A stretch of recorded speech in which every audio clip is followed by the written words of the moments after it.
नमस्कार दोस्तों, आप सभी का एक बार फिर से हार्दिक स्वागत है आपके अपने इस यूट्यूब चैनल पे। दोस्तों आज हम लोग डिस्कस करने वाले हैं सीआरपीएफ के पेपर की ऑफिशियल आंसर की। ये एग्ज़ाम अभी कुछ ही दिनों पहले 22 जून 2023 को कंडक्ट करवाया गया था। ये एक ही शिफ्ट में एग्ज़ाम कंडक्ट हुआ था 4:30 बजे से 6:30 बजे के बीच में।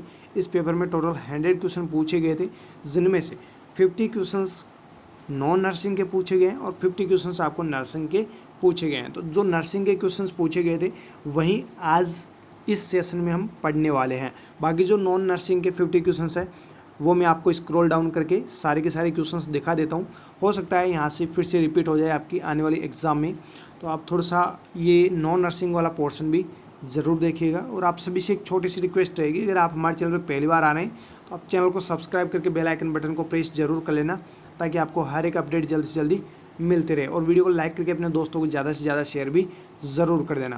तो देखिए यहाँ पे पहला क्वेश्चन आ चुका है आपकी स्क्रीन पे।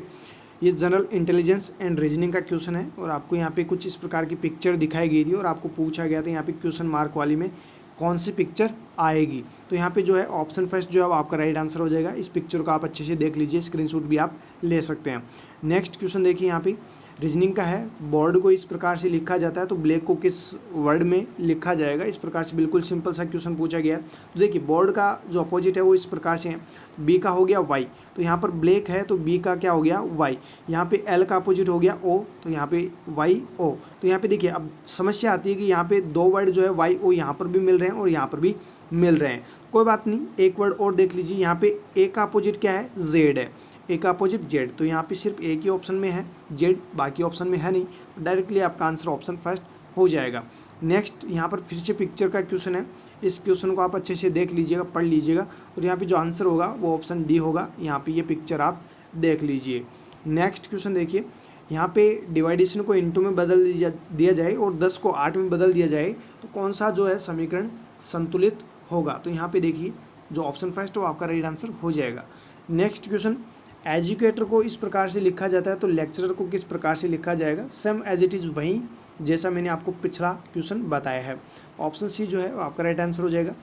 नेक्स्ट क्वेश्चन देखिए, ए प्लस बी, यहाँ पे ब्लड रिलेशन से ये सवाल पूछा गया है। भाई बहन, पति पत्नी, पिता जो भी है सारे जो है आपको देखने हैं और यहाँ पे इसको मैच करके आपको पी और एम का किस प्रकार से रिलेशन है वो आपको बताना है। तो यहाँ पे ऑप्शन बी जो है वो आपका राइट आंसर हो जाएगा। नेक्स्ट क्वेश्चन देखिए, आपको ये जोड़ बाकी गुना भाग ये आपको करना है। हो सकता है आप भूल गए होंगे, लेकिन आपको फिर से सीआरपीएफ के एग्ज़ाम में फिर से आपको याद दिलाया गया है कि आप जोड़ बाकी गुना भाग भी कीजिए, क्योंकि आप साइंस लेके आपने नर्सिंग करके पूरे मैथमेटिक्स को भुला दिया है, तो आपको फिर से याद करना था और यहाँ पे आपको आंसर में करना था ऑप्शन फर्स्ट। नेक्स्ट क्वेश्चन देखिएगा, यहाँ पे फिर से डायग्राम का क्वेश्चन पूछा गया है, पिक्चर का एक क्वेश्चन पूछा गया है। इस क्वेश्चन को आप पढ़ लीजिए। यहाँ पे जो है आपका आंसर होगा वो होगा ये स्टार, जो आपको स्टार अलग से दिखाई दे रहा है, ये स्टार आपको यहाँ पे राइट आंसर करना ऑप्शन सी। बाकी जो भी पिक्चर्स यहाँ पे दिखाई गई है वो इसी डायग्राम से दिखाई गई है। नेक्स्ट क्वेश्चन देखिए, यहाँ पे इस क्वेश्चन को आप अच्छे से पढ़ लीजिए कि प्लस जो है माइनस में बदल दिया जाता है, इनटू को डिवाइडेशन में बदल दिया जाता है। इस प्रकार से आप इस क्वेश्चन को पढ़ लीजिए और यहाँ पे क्वेश्चन मार्क में क्या आएगा, यहाँ पे आपका आंसर हो जाएगा ऑप्शन सेकंड। नेक्स्ट क्वेश्चन देखिए, नेक्स्ट क्वेश्चन फिर से पिक्चर का है और बिल्कुल सिंपल सा क्वेश्चन है ये। तो यहाँ पे त्रिभुज बना रखा है, यहाँ पे चतुर्भुज बना रखा है, यहाँ पे मतलब यहाँ पे षटकोण बना रखा है और यहाँ पे 5 जो है आपको यहाँ पे डिवाइडेशन मिल जाएगा। यहाँ पे क्या होगा, तो यहाँ पे अगर षटकोण है तो यहाँ पे 7 जो है आपको यहाँ पे इस प्रकार से डिवाइडेशन, मतलब जो पिक्चर आएगी वो कुछ इस प्रकार से आएगी। तो ऑप्शन डी जो है आपका राइट आंसर हो जाएगा। नेक्स्ट देखिए, जनरल अवेयरनेस यानी जनरल नॉलेज के क्वेश्चंस है। हो सकते हैं यहाँ से कुछ क्वेश्चंस, एक दो क्वेश्चंस आपकी आने वाले एग्जाम्स में मिल जाए, तो ये आप ज़रूर थोड़ा सा अच्छे से देख लेना। ये क्वेश्चन जो है वो आप देख लीजिए, यहाँ पे आंसर जो है ऑप्शन सी हो जाएगा। नेक्स्ट क्वेश्चन देखिए, क्वेश्चन को आप अच्छे से पढ़ लीजिए, स्क्रीनशॉट भी ले सकते हैं। ऑप्शन डी जो है आपका राइट आंसर हो जाएगा। नेक्स्ट क्वेश्चन देखिए, यहाँ पे ये आपके नर्सिंग का ही क्वेश्चन है। इस जनरल नॉलेज में ऐड कर दिया गया है कि निकट दृष्टिता या फिर निकट दृष्टि दोष को दूर करने के लिए किस प्रकार के लेंस का उपयोग होता है। तो बिल्कुल सिंपल सा क्वेश्चन पूछा गया है। यहाँ पे आपको राइट आंसर करना था ऑप्शन डी, अवतल लेंस। नेक्स्ट क्वेश्चन देखिएगा, यहाँ पे ये मैथमेटिक्स जनरल नॉलेज का क्वेश्चन है, इसको अच्छे से आप देख लीजिए और यहाँ पे आंसर जो है सी हो जाएगा। नेक्स्ट क्वेश्चन यहाँ पे आप देख लीजिए, इसका आंसर जो है प्रदर्शन कला हो जाएगा। नेक्स्ट क्वेश्चन देखिएगा, 2018 में संगीत नाटक अकादमी पुरस्कार जो है राधा श्रीधर को दिया गया। नेक्स्ट क्वेश्चन है, यहाँ पे आप इसको देख लीजिए, यहाँ पे आपका राइट आंसर हो जाएगा ऑप्शन सेकंड। नेक्स्ट क्वेश्चन आप देख लीजिए, ये नर्सिंग का क्वेश्चन है। क्वेश्चन क्या पूछा गया है, भारत के ग्रामीण क्षेत्रों में सहायक नर्सिंग मिडवाइफ यानी कि ANM रोगियों को किस प्रकार की स्वास्थ्य सेवा प्रदान करती है। सिंपल सा क्वेश्चन है, ANM कौन सी जो है स्वास्थ्य सेवाएं देती है, प्राथमिक यानी कि प्राइमरी जो केयर है वो ANM प्रोवाइड करती है। नेक्स्ट क्वेश्चन देखिए, भारत के संविधान को लेकर पूछा गया है, तो यहाँ पे ऑप्शन सी जो है आपका राइट आंसर हो जाएगा। नेक्स्ट क्वेश्चन देखिए, आइंस्टीन को लेकर ये सवाल पूछा गया है और यहाँ पे आपका राइट आंसर हो जाएगा ऑप्शन फर्स्ट 1995। नेक्स्ट क्वेश्चन है जो न्यूमेरिकल एप्टीट्यूड के हैं यानी कि मैथमेटिक्स की क्वेश्चन है, तो ये आप लोग देख लीजिए और यहाँ पे जो आंसर्स है वो भी आप देख लीजिए, स्क्रीनशॉट आप ले सकते हैं, पढ़ सकते हैं अच्छे से। नेक्स्ट क्वेश्चन आ चुका है, देन इसके नेक्स्ट क्वेश्चन देखिएगा, देन इसका नेक्स्ट क्वेश्चन देख लीजिएगा। ये मैथमेटिक्स है, ये अपने को भी नहीं आती है, तो अपन ऐसी चीज़ें नहीं पढ़ाएंगे जो अपने को नहीं आई, ठीक है। देखिए नेक्स्ट क्वेश्चन, ये यहाँ पे जो भी मैथमेटिक्स के क्वेश्चंस है वो आप सॉल्व कर लीजिए, देख लीजिए, कहीं पर भी मिल जाएगी। और किसी भी मैथमेटिक्स के जो स्टूडेंट्स रहे हैं या फिर टीचर्स हैं उनसे आप पूछ सकते हैं। यहाँ पे टोटल 15 क्वेश्चंस जो है वो मैथ्स के पूछे गए हैं, तो यहाँ पे जो 15 क्वेश्चंस है वो आपके हो चुके हैं। अब यहाँ पे इंग्लिश के कुछ क्वेश्चंस आएंगे और कुछ क्वेश्चंस हिंदी के आएंगे, लेकिन यहाँ पे जो है ऑप्शनल है, यानी जिन्होंने इंग्लिश किया है वो हिंदी नहीं कर सकते और जिन्होंने हिंदी में आंसर्स किया है वो इंग्लिश वाले आंसर्स नहीं कर सकते। तो यहाँ पे ये इंग्लिश के क्वेश्चंस है, ये आप देख लीजिए, 2 क्वेश्चंस आपकी स्क्रीन पे है, दोनों के आप स्क्रीनशॉट भी ले सकते हैं। यहाँ पे फिर से 2 क्वेश्चन आ चुके हैं, ये भी आप देख लीजिए। नेक्स्ट 2 क्वेश्चंस आप देख लीजिए, नेक्स्ट 2 क्वेश्चंस आप देख लीजिएगा। नेक्स्ट यहाँ पे 2 क्वेश्चंस फिर से देख लीजिएगा। ये भी टोटल 15 क्वेश्चंस पूछे गए हैं, जैसे कि आप देख पा रहे हैं अपनी स्क्रीन पे, ये टोटल 14 एंड 15। अब जो है हिंदी वाले क्वेश्चंस आ चुके हैं, ये ऑप्शनल थे, यानी कि जिन्होंने इंग्लिश नहीं किया वो हिंदी कर सकता था और जिन्होंने हिंदी किया है वो इंग्लिश नहीं कर सकता था, मतलब अपोजिट थे, एक ही चीज़ आपको करनी थी। यहाँ पे घर का पर्यायवाची शब्द पूछा गया है, नहीं है, ठीक है, तो यहाँ पे अम्बू जो है अंबर का है, तो ये नहीं है। नेक्स्ट आप देख लीजिए, इसमें वह अब आगे क्या आएगा वो आप देख लीजिए। नेक्स्ट है, माँ बच्चे की नौकरानी द्वारा सुलवाती है, सोती है, सोई है, जो भी है, यहाँ पे देख लीजिए आंसर में जो है सुलवाती आएगा। नेक्स्ट क्वेश्चन देख लीजिएगा, सक्रियक क्रिया का उदाहरण। नेक्स्ट उपजाऊ का विलोम शब्द यहाँ पे बंजर हो जाएगा, ये तो सिंपल सा क्वेश्चन है। लेना एक न देना दो, तो ये तो आप सभी को पता ही है, बहुत बार आप भी बोलते हैं, टीचर्स के बारे में बोल देते हैं या फिर स्टूडेंट्स के बारे में बोल देते हैं कि इसके पास तो लेना एक न देना दो, यानी कि कुछ मतलब नहीं रखना। नेक्स्ट यहाँ पे देखिए, इस नगर में ऐसा कोई व्यापारी नहीं है जो दूध का धुला हो, तो यहाँ पे इसका मतलब पूछा है तो पूर्णतया निष्कलंक हो जाएगा।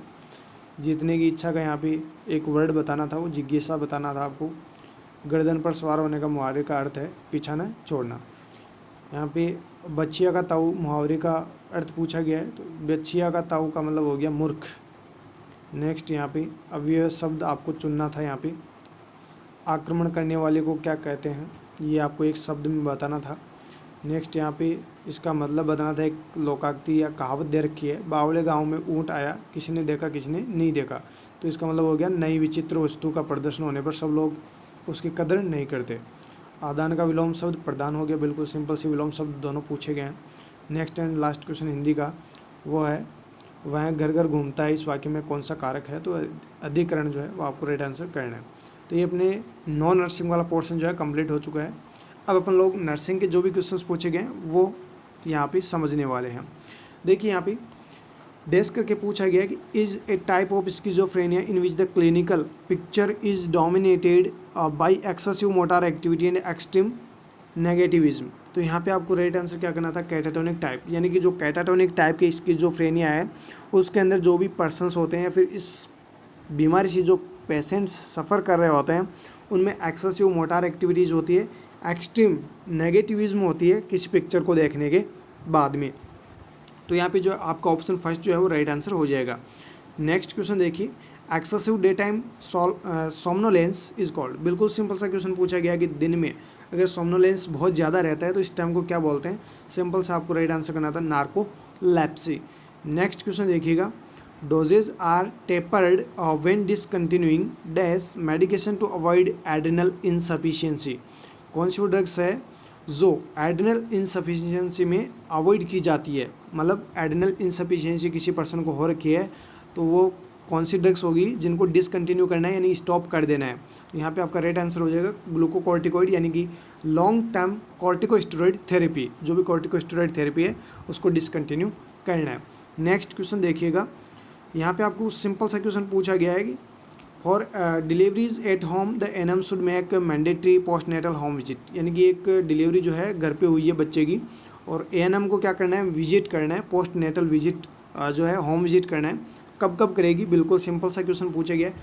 होम डिलीवरी हुई है तो 0, 3, 7 और 42 आपका राइट आंसर हो जाएगा। अगर यहाँ पे और भी ऑप्शन दिया होता 0 वगैरह तो फिर आप कंफ्यूज होते, लेकिन बिल्कुल सिंपल सा क्वेश्चन था, बिल्कुल सिंपल सा ऑप्शन आपको यहाँ पे दे रखा था। तो यहाँ पे ऑप्शन जो सेकंड है वो आपका राइट आंसर हो जाएगा। होम डिलीवरी होते ही जो है एनएम को पहले विजिट कर लेना है, यानी कि उसी दिन विजिट करना है। तो 0 डे हो गया, देन उसके बाद तीसरे दिन, 7वें दिन और 42वें दिन। नेक्स्ट क्वेश्चन देखिएगा, during nasogastric tube insertion and nasotracheal suction the nurse usually puts the patient in. NG tube suction कर रहे हो या फिर एनजी ट्यूब इंसर्शन कर रहे हो, इस दौरान कौन सी पोजीशन पेशेंट को देनी है। बिल्कुल सिंपल सा क्वेश्चन पूछा गया है। यहाँ पे फावलर पोजीशन जो है वो आपका राइट आंसर हो जाएगा। नेक्स्ट क्वेश्चन देखिएगा, the total period of erythropoiesis is complete is, मतलब इरिथ्रोपोइसिस आरबीसी के बनने में जो प्रोसेस होती है उसमें कितना क्या समय लगता है, कितना क्या टाइम लगता है, वो आपको पीरियड, टोटल पीरियड आपको बताना था। तो यहाँ पे आपका राइट आंसर हो जाएगा 7 to 9, 7 to 10 डेज होता है वैसे, लेकिन 7 to 9 डेज जो है आपको ऑप्शन में यहाँ पे दे रखा है। यहाँ पे 7 to 9 डेज जो है वो आपका राइट आंसर हो जाएगा। नेक्स्ट क्वेश्चन देखिएगा, bacteria that grow best at temperature below 20 degree centigrade is called. मतलब वह बैक्टीरिया जो 20 डिग्री से बिलो टेम्परेचर पे अच्छे से ग्रो करते हैं उनको क्या कहते हैं। ये सिंपल सा आपको क्वेश्चन पूछा गया था। यहाँ पे आपका राइट आंसर हो जाएगा साइक्रोफिलिक बैक्टीरिया। साइक्रोफिलिक बैक्टीरिया जो है वो 20 डिग्री से कम टेम्परेचर पे अच्छे से ग्रो कर लेते हैं। नेक्स्ट क्वेश्चन देखिएगा, the only long bone in the body that lies horizontally is, यानी कि एक कौन सी लॉन्ग बोन है जो हॉरिजॉन्टल होती है। तो यहाँ पे आपको राइट आंसर करना था ऑप्शन सी, क्लेविकल। क्लेविकल बिल्कुल हॉरिजॉन्टल होती है कुछ इस प्रकार से, यहाँ पे आपकी गर्दन हो जाती है, तो इस प्रकार से ये जो है हॉरिजॉन्टल होती है।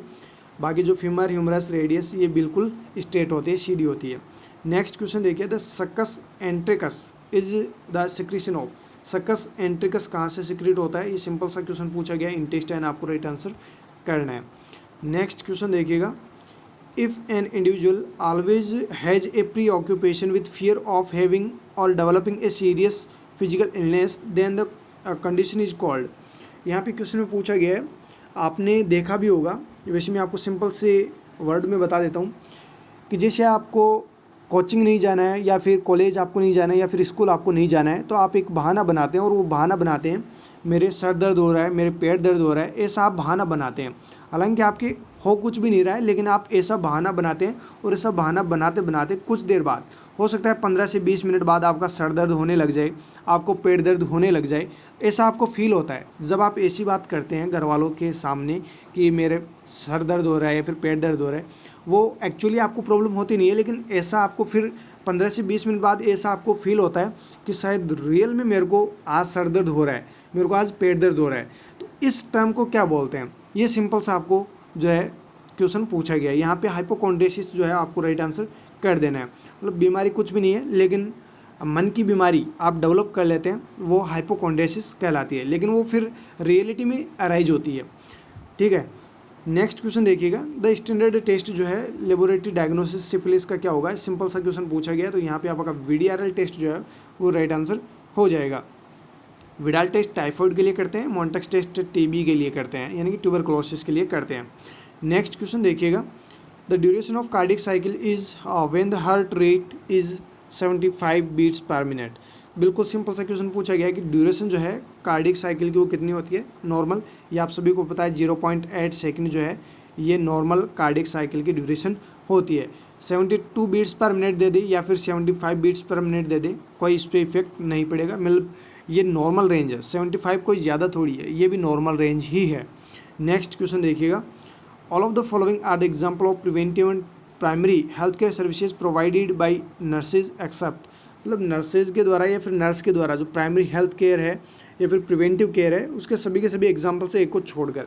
यहाँ पे आपका राइट आंसर हो जाएगा एक्यूट मेडिकल सर्जिकल केयर, ये आपके सेकेंडरी केयर के अंदर आती है, प्राइमरी हेल्थ केयर के अंदर नहीं आती है। बाकी जो 3 ऑप्शंस दे रखे हैं, nutritional counselling, prenatal and well baby care and family planning, ये सभी के सभी primary and preventive health care services के अंतर्गत आते हैं।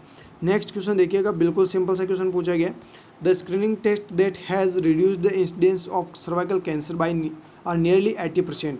मतलब 80% जो भी सर्वाइकल कैंसर के इंसिडेंस केसेज होते हैं उनको रिड्यूस करने के लिए एक स्क्रीनिंग टेस्ट किया जाता है। उस स्क्रीनिंग टेस्ट का नाम क्या है, ये आपको सिंपल सा पूछा गया है। तो यहाँ पे आपको राइट आंसर कर देना ऑप्शन डी, पैप स्मीयर। जो पैप स्मीयर है, इससे स्क्रीन करके सर्वाइकल कैंसर के 80% चांसेस को हम कम कर सकते हैं। नेक्स्ट क्वेश्चन देखिएगा, the thickest nerve in the body, body की सबसे थिकेस्ट नर्व कौन सी है, तो आपका राइट आंसर हो जाएगा ऑप्शन सेकंड, इसको लॉन्गेस्ट एंड थिकेस्ट नर्व कहते हैं। ध्यान रखिएगा, लॉन्गेस्ट नर्व भी पूछे तो साइटिक नर्व आपको राइट आंसर करना है, थिकेस्ट नर्व पूछे तो भी आपको आंसर में साइटिक नर्व ही करना है। नेक्स्ट क्वेश्चन देखिएगा, the most common cause of small for gestational age infants, infants में स्मॉल फॉर गेस्टेशन एज का मुख्य कारण क्या है, मोस्ट कॉमन कॉज क्या है, तो आपको राइट आंसर करना है option first, maternal nutrition. Maternal nutrition proper नहीं होने की वजह से स्मॉल फॉर गेस्टेशन जो है इन्फेंट्स डेवलप होते हैं। नेक्स्ट क्वेश्चन देखिएगा, the first teeth to appear in child during primary dentition, मतलब जो बच्चा होता है उसमें सबसे पहले जो टीथ्स अराइज होते हैं वो कौन से अराइज होते हैं, आपको यहाँ पे सिंपल सा राइट आंसर करना था option first, lower central incisor. LCI वाले जो टीथ्स होते हैं वो सबसे पहले अराइज होते हैं बच्चों के अंदर, और ये बहुत बार क्वेश्चन पूछा जा चुका है। नेक्स्ट क्वेश्चन देखिए, the nurse evaluates the body parts to be placed in the traction every hour for the first 24 hours mainly to prevent the development of, यानी जो नर्स है वो एक ऐसे पेशेंट की केयर करी जिसको ट्रैक्शन लगे हुए हैं और उस पर्सन को ट्रैक्शन लगे हुए 24 घंटे हो चुके हैं, यानी कि 24 घंटे तक जो नर्स जो है वो असेसमेंट कर रही है किस चीज़ से बचाने के लिए, क्या ऐसा उसमें डेवलप हो सकता है जिससे बचाने के लिए नर्स एवरी हावर उस पर्सन को असेस कर रही है, इवेलुएट कर रही है। यहाँ पे आपको राइट आंसर करना ऑप्शन सी, न्यूरोवेस्कुलर प्रॉब्लम, उस पर्सन को कोई न्यूरोवेस्कुलर प्रॉब्लम ना हो जाए इसलिए नर्स क्या करती है, एवरी हावर ट्रैक्शन लगे हुए पेशेंट को मॉनिटर करती है, एवेलुएट करती है, असेस करती है। नेक्स्ट क्वेश्चन देखिएगा, all of the following are the biological characteristic of herpes simplex virus except HSV, यानी हर्पिस सिम्प्लेक्स वायरस के 3 जो आपको यहाँ पे ऑप्शंस दे रखे हैं, तीनों के तीनों क्या है, कैरेक्टरिस्टिक फीचर है, बायोलॉजिकल कैरेक्टरिस्टिक है, एक नहीं है, एक्सेप्ट से आपको सवाल पूछा गया है। तो यहाँ पे आपका राइट आंसर हो जाएगा option C, they have a narrow host range, ये एक नहीं है। बाकी जो 3 ऑप्शंस दे रखे हैं तीनों के तीनों हर्पिस सिम्प्लेक्स वायरस के क्या है, बायोलॉजिकल कैरेक्टरिस्टिक है। यहाँ से सिंपल सा एक वर्ड देकर भी आपको क्वेश्चन पूछा जा सकता है, इसलिए आप तीनों ऑप्शंस को अच्छे से ज़रूर पढ़िएगा। नेक्स्ट क्वेश्चन देखिएगा, following delivery the uterus becomes in pelvic organ by the end of, delivery के बाद में जो यूट्रस है वो पेल्विक ऑर्गन में कब तक आ जाता है, तो ये सिंपल सा सवाल आपको पूछा गया। यहाँ पे आपका राइट आंसर हो जाएगा ऑप्शन सेकंड वीक, दूसरे वीक में जो यूट्रस है वो पेल्विक ऑर्गन में आ जाता है। नेक्स्ट क्वेश्चन देखिएगा, which of the following is the correct feeding practice for an infant in India, मतलब इंडिया के अंदर जो फीडिंग प्रैक्टिस होती है उसके रिगार्डिंग कौन सा एक करेक्ट स्टेटमेंट है, बिल्कुल सिंपल सा क्वेश्चन पूछा गया है। यहाँ पे आपका राइट आंसर हो जाएगा option C, start complementary feeding at 6 month of age along with continuation of breast feeding, और ये मैं आपको 3-4 बार पहले भी बता चुका हूँ, और ये 2-3 बार पहले, मतलब 3-4 बार क्या 5-6 बार एग्जाम्स में पहले भी ये क्वेश्चन पूछा जा चुका है। मतलब जो कम्प्लीमेंट्री फीडिंग है वो 6 महीने पे स्टार्ट कर देनी है, साथ ही साथ जो ब्रेस्ट फीडिंग है उसको भी कंटिन्यूस रखना है, और कब तक रखना है, 2 ईयर तक, 2 साल तक कंटिन्यूस ब्रेस्ट फीडिंग रखनी है। साथ ही साथ कम्प्लीमेंट्री फीडिंग जो है वो 6 महीने पे स्टार्ट कर देनी है। तो ये सवाल 5-6 बार पूछा जा चुका है, तो आप ध्यान रखिएगा, फिर से रिपीट हो सकता है। नेक्स्ट क्वेश्चन देखिएगा, which of the following is the ideal position for a patient while administering enema. Enema जब एडमिनिस्टर कर रहे होते हैं या फिर एनिमा किसी पर्सन को देना है तो उस पेशेंट को कौन सी पोजीशन देंगे। बिल्कुल सिंपल सा क्वेश्चन पूछा गया, बहुत बार ये रिपीट हो चुका है। सिम्स पोजीशन आपका राइट आंसर हो जाएगा। नेक्स्ट क्वेश्चन देखिएगा, most commonly nurses assess blood pressure by using. जो नर्सेज होती है वो मोस्टली कौन से इंस्ट्रूमेंट्स यूज़ करके ब्लड प्रेशर मेजर करती है, असेस करती है। तो बिल्कुल सिंपल सा क्वेश्चन है, स्टेथोस्कोप लेगी और स्पाइगमोमैनोमीटर लेगी। स्टेथोस्कोप एंड स्पाइगमोमैनोमीटर से क्या करेगी, ब्लड प्रेशर मॉनिटर करेगी। नेक्स्ट क्वेश्चन देखिएगा, बिल्कुल मतलब इजी ये पेपर था। जो नॉन नर्सिंग के क्वेश्चंस है वो मैं ये कह सकता हूँ कि वो हार्ड है, लेकिन जो नर्सिंग का पोर्शन था वो बिल्कुल ईजी था। Grafts between two genetically non identical members of A same species. मतलब दो ऐसे मेंबर्स हैं जिनकी कोई जान पहचान नहीं है लेकिन वो सेम स्पीसीज है। हो सकते हैं जैसे इंसान है और वो ह्यूमन बीइंग है, आदमी है दोनों ही, लेकिन वो एक किस कैटेगरी का है दूसरा किस कैटेगरी का है, मतलब वो एक दूसरे को किसी को भी नहीं जानते हैं। इन दोनों के बीच में अगर ग्राफ्टिंग होती है तो इसको क्या कहते हैं। ये सिंपल सा क्वेश्चन पूछा गया, यहाँ पे आपका राइट आंसर हो जाएगा option C, allograft. Next question देखिएगा, यहाँ पे बिल्कुल सिंपल सा क्वेश्चन पूछा गया कि एज इंडिपेंडेंट एंथ्रोपोमेट्रिक क्राइटेरिया क्या होगा बच्चों के लिए। तो यहाँ पे आपको राइट आंसर करना है ऑप्शन सी, MAC, यानी कि मिड आर्म सरकमफेरेंस, या फिर आपको इसको बोल सकते हैं MUAC, mid upper arm circumference. Mid arm circumference जो है वो एज इंडिपेंडेंट है। क्या है, एज इंडिपेंडेंट, बाकी की सभी क्या है, डिपेंडेंट है। नेक्स्ट क्वेश्चन देखिएगा, the stage begins after the expulsion of the fetus and end of the expulsion of the placenta and membrane. बिल्कुल सिंपल सा क्वेश्चन पूछा गया था, जिन्होंने भी गलत किया है तो हो सकता है आपने क्वेश्चन को अच्छे से नहीं पढ़ा हो।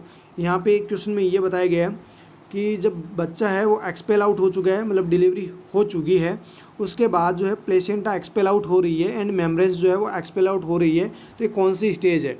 बिल्कुल सिंपल सा आपको राइट आंसर करना ऑप्शन फर्स्ट, थर्ड स्टेज। ये कौन सी स्टेज है, थर्ड स्टेज। सेकंड स्टेज में डिलीवरी हो जाती है, थर्ड स्टेज में जो है प्लेसेंटा डिलीवर होते हैं, एक्सपेल आउट होती है। नेक्स्ट क्वेश्चन देखिएगा, disinfection of a mackintosh sheet is usually done by. जो मैकिन्टॉश सीट होती है उसको कैसे क्या डिसइंफेक्ट करते हैं। बिल्कुल सिंपल सा सवाल पूछा गया है, यहाँ पे आपको राइट आंसर करना था option second, immersing a bucket containing 0.5% chlorine या sodium hypochlorite and hanging it upside down in the shed. देखिए मतलब जो बकेट्स आपने लिए है जिसमें 0.5% क्लोरीन या फिर सोडियम हाइपोक्लोराइट का सॉल्यूशन है, उसमें उस मैकिन्टॉश सीट को रखना है और उसको धूप में सुखा देना है। नेक्स्ट क्वेश्चन देखिए यहाँ पे, while administering medication to children the nurse must follow fried rule for. देखिए जो भी बच्चे होते हैं उनमें फ्राइड रूल लिया जाता है यूज़ में। तो फ्राइड रूल किन किन बच्चों के लिए लागू होता है या फिर किन किन बच्चों में आप यूज़ लेते हैं, ये सिंपल सा सवाल आपको पूछा गया है। तो आपको यहाँ पे राइट आंसर करना था child below 1 year of age, यानी कि 1 साल से छोटे जो भी बच्चे होते हैं उन सभी में फ्राइड रूल जो है वो यूज़ करते हैं मेडिकेशन एडमिनिस्टर करने के लिए। नेक्स्ट क्वेश्चन देखिएगा, the classical triad of symptom in the delirium tremens a toxic confusional disorder when alcohol withdrawal symptoms are severe include all of the following except. एक को छोड़कर बाकी सभी के सभी क्या है, अल्कोहल विड्रॉल सिम्टम्स जो है वो आपको देखने को मिलेंगे डिलीरियम ट्रेमेंस के अंदर। तो यहाँ पे जो 3 ऑप्शंस दे रखे हैं 3 तो सही है, vivid hallucination affecting every sensory जो है modality, clouding of consciousness and confusion, marked tremors, ये तीनों तो होंगे। कौन सा नहीं होगा, autonomic hyperactivity. Option B जो है वो आपका राइट आंसर हो जाएगा। नेक्स्ट क्वेश्चन देखिए, all of the following measures by the staff nurse have proven to be effective in preventing UTI in a catheterized patient except. यहाँ पर भी एक्सेप्ट से सवाल पूछा गया है कि मतलब जो भी नर्सिंग केयर है वो मेजर कर रही है, जो भी स्टाफ नर्स है वो मेजर कर रही है UTI से प्रिवेंट करने के लिए इफ़ेक्टिव, मतलब जो भी आप प्रिवेंटिव मेजरमेंट यूज़ कर सकते हैं। तो मतलब तीनों आप मेजरमेंट यूज़ करेंगे यहाँ पे UTI से बचाने के लिए। एक जो नहीं करेंगे वो कौन सा है, option first, systemic antibiotic prophylaxis. As a आप स्टाफ नर्स कोई भी सिस्टमेटिक एंटीबायोटिक प्रोफाइलेक्सिस नहीं दे सकते हैं। बाकी जो 3 ऑप्शंस दे रखे हैं, असेप्टिक टेक्निक इंसर्शन में आप यूज़ कर सकते हैं, क्लोज ड्रेनेज को आप मेंटेन कर सकते हैं, कैथेटर की लिमिटिंग जो ड्यूरेशन है वो आप रख सकते हैं, लेकिन एंटीबायोटिक प्रोफाइलेक्सिस सिस्टमेटिक ये आप नहीं दे सकते हैं। नेक्स्ट क्वेश्चन देखिए, increase menstrual bleeding in amount duration और बोथ इज कॉल्ड। बिल्कुल सिंपल सा सवाल पूछा गया है कि जो मेंस्ट्रुअल ब्लीडिंग है वो ज़्यादा हो रही है और ड्यूरेशन भी ज़्यादा लग रहा है, यानी कि जो दिन है वो भी ज़्यादा बढ़ रहे हैं, तो इस टर्म को क्या कहेंगे। बिल्कुल सिंपल सा सवाल है, तो यहाँ पे आपका राइट आंसर हो जाएगा मेनोरेजिया। नेक्स्ट क्वेश्चन देखिएगा, यदि 2 साल का बच्चा है जो कि सोशल इम्पेयरमेंट शो कर रहा है, कम्युनिकेशन डिफ़िकल्टी हो रही है उसको, साथ ही साथ स्टीरियोटाइप्ड पैटर्न बिहेवियर उस बच्चे का है, तो ये बच्चा किस बीमारी से सफ़र कर रहा है। बिल्कुल सिंपल सा सवाल पूछा गया है, यहाँ पे आपका राइट आंसर हो जाएगा option C, autism. Next question देखिएगा, ये भी सिंपल सा क्वेश्चन पूछा गया, which of the following is the low flow system of oxygen administration device. Low flow system of oxygen administration, कौन सी वो डिवाइस है जिससे हम लो फ्लो से ऑक्सीजन एडमिनिस्टर करवाते हैं। तो यहाँ पे आपका राइट आंसर हो जाएगा option second, nasal cannula. Next question देखिए, all of the following are the indicator of ovulation except. यहाँ पे जो इंडिकेटर्स है वो तीनों के तीनों ओव्यूलेशन के रिगार्डिंग सही है, एक कौन सा गलत है। एक्सेप्ट से आपको सवाल पूछा है, तो यहाँ पे आपका राइट आंसर हो जाएगा ऑप्शन सी। जिन्होंने क्वेश्चन को सही से नहीं पढ़ा उनका आंसर गलत हो गया होगा।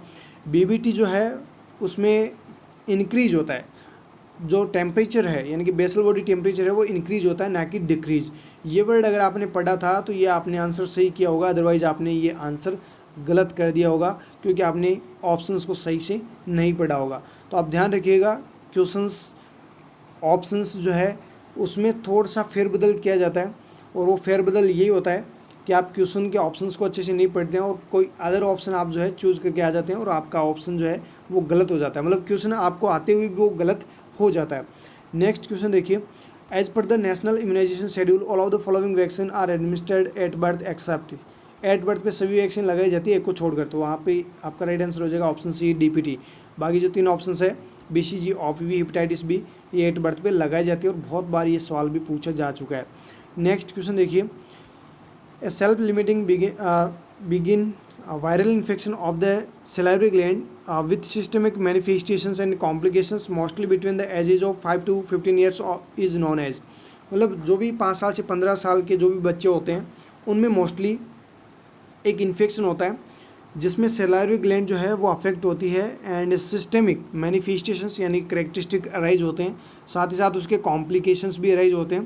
तो एक कौन सी बीमारी में होता है ऐसा आपको पूछा गया है, तो यहाँ पे आपका राइट आंसर हो जाएगा ऑप्शन फर्स्ट, मम्प्स। मम्प्स में क्या होता है, स्पेशली जो सेलाइवरी ग्लैंड है वो अफेक्ट होती है। नेक्स्ट क्वेश्चन देखिए, the least invasive route of administration of analgesia by a nurse is by. मतलब नर्स के द्वारा सबसे लीस्ट इन्वेजिव रूट, सबसे कम जो रूट यूज़ होता है एनाल्जेसिक्स एडमिनिस्टर करने के लिए वो कौन सा होता है। इन्वेजिव रूट की यहाँ पे बात हो रही है, लिस्ट की बात हो रही है, तो यहाँ पे आपका राइट आंसर जो है ऑप्शन फर्स्ट हो जाएगा, ओरल रूट, जैसा कि सीआरपीएफ ने माना है। तो यहाँ पर देखिए आपका राइट आंसर जो है ओरल रूट यहाँ पे आंसर हो जाएगा। नेक्स्ट क्वेश्चन देखिएगा, the primary visual cortex is situated. ये सिंपल सा क्वेश्चन पूछा गया, ऑक्सीपिटल लॉब पीछे की तरफ होता है ऑक्सीपिटल लॉब, और वहाँ पे होता है विजुअल एरिया या विजुअल कॉर्टेक्स। नेक्स्ट क्वेश्चन देखिए, the method of choice for disposing most hazardous health care waste. जो भी most hazardous health care waste होते हैं उनके डिस्पोजिंग का मोस्ट कॉमन या फिर जो मेथड ऑफ चॉइस है वो क्या होगा। तो यहाँ पे आपका राइट आंसर होगा ऑप्शन डी, इंसिनरेशन। जो भी most hazardous health care waste होते हैं उनको इंसिनरेट किया जाता है। नेक्स्ट क्वेश्चन देखिएगा, the most common type of dementia seen in globally. मतलब ऑल ओवर वर्ल्ड के अंदर कौन सा डिमेंशिया का टाइप है जो मोस्टली देखने को मिलता है या सभी लोगों को मोस्टली अफेक्ट करता है जो भी डिमेंशिया से सफ़र कर रहे होते हैं। तो यहाँ पे आपका राइट आंसर हो जाएगा अल्जाइमर डिजीज़। अल्जाइमर डिजीज़ जो है डिमेंशिया का ही टाइप है और ये मोस्ट कॉमन टाइप है जो ऑल ओवर वर्ल्ड या फिर ग्लोबली ये अफेक्ट करता है। नेक्स्ट क्वेश्चन देखिए, the culture medium most commonly use to for fungus culture. Fungus culture के लिए कौन सा कल्चर मीडियम जो है वो यूज़ लिया जाता है। तो यहाँ पे आपका राइट आंसर हो जाएगा option second, Sabouraud dextrose agar. Option second आपका राइट आंसर हो जाएगा। नेक्स्ट क्वेश्चन देखिए, the most important nursing intervention required to prevent venous thromboembolism in the post surgical patient. Post surgical patient के अंदर जो Venus thromboembolism है इसे prevent करने के लिए as a nursing officer, as a staff nurse, आप कौन सा नर्सिंग इंटरवेंशन यहाँ पे यूज़ करेंगे। तो यहाँ पे आपका राइट आंसर हो जाएगा option first, early ambulation and use of mechanical prophylaxis. Mechanical prophylaxis use करना है, साथ साथ अर्ली एम्बुलेशन, जितना जल्दी हो सके उतना जल्दी पेशेंट को जो है इधर उधर टहलने के लिए बोलना है। ये आप अर्ली मैनेजमेंट यानी कि उस पर्सन को प्रिवेंट कर सकते हैं विनस थ्रोम्बोएम्बोलिज्म से। नेक्स्ट क्वेश्चन देखिए, all of the following are characteristic of cephalhematoma except. सभी के सभी जो है सिफियल हेमेटोमा में क्या है करेक्टरिस्टिक फीचर एक नहीं है, वो कौन सा है? It subside in the next 24 to 48 hours and needs no treatment. हालांकि इसमें ज़रूरत तो नहीं होती है ट्रीटमेंट की, लेकिन यहाँ पे इन्होंने कहा है कि 42 to 48 आवर्स के अंदर ही ये रिसोल्व हो जाता है, तो ऐसा नहीं है, हो सकता है 1 वीक to 2 वीक इसमें समय लग जाए। तो यहाँ पे जो ऑप्शन फर्स्ट जो है वो आपका राइट आंसर हो जाएगा। ये एक गलत है सिफियल हेमेटोमा की करेक्टरिस्टिक को लेकर। बाकी जो तीन ऑप्शंस दे रखे हैं तीनों के तीनों सही है। पेराइटल बोन में ऑलवेज ये प्रेजेंट होता है, साथ साथ जो ब्लीडिंग होती है वो अंडर पेरिओस्टियम होती है and appear in second day of life, ये देखने को मिल सकता है। एंड नेक्स्ट जो है साइज जो है वो 2 to 3 डेज इसमें बढ़ती है।